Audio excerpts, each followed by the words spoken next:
E-waste today is the fastest growing portion of the world's waste stream.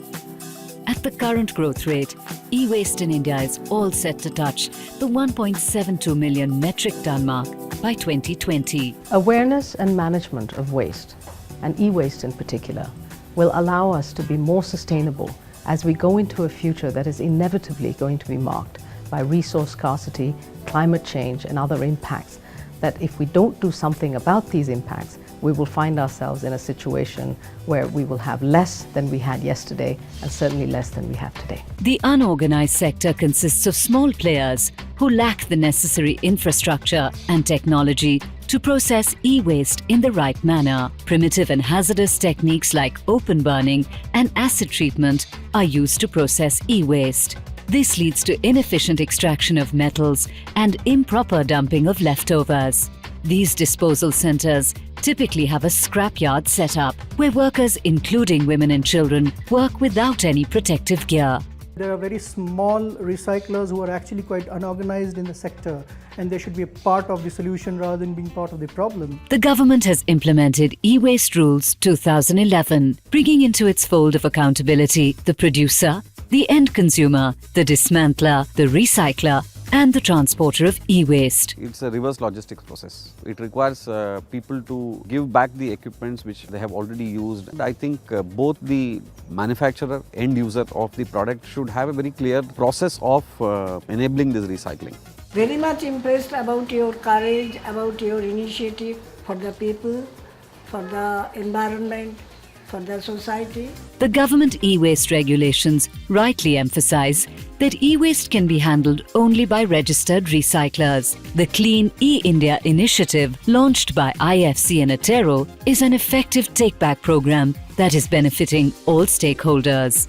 Along with IFC, we are working on a project wherein we are establishing offline channels to ensure collection of electronic waste from end consumers on a daily basis. This initiative actually addresses all the key stakeholders, starting from the producers to the government, to the NGOs, to the recyclers, to the organized recyclers, to the unorganized recyclers. We are extremely excited not only because of the impact it can potentially have on India, a market where the electronics and electrical sector is growing at around 20 to 25%, but it also could have a significant impact on the informal sector. Bringing them into more formal business models will clearly offer opportunities to improve the health, sanitation, and the stability of incomes going forward. This initiative will provide training to the informal sector workers for proper handling and good practice.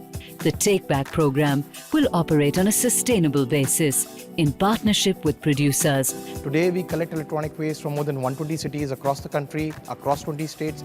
Everything that is collected is barcoded at source, and there's a proper tracking mechanism end to end. Now we are educating our customers also, our dealers also, our trade also in collecting and recycling the waste in a proper manner. It would provide us a good method of informing both our customers and also our own supply chain in terms of how the e-waste management can be done a lot more smoothly.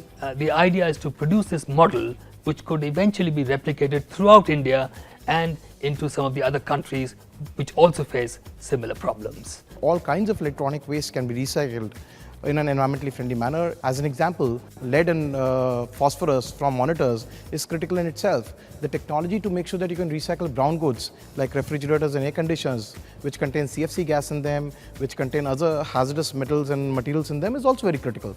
If Videocon implements everything on their own, then the cost is very high.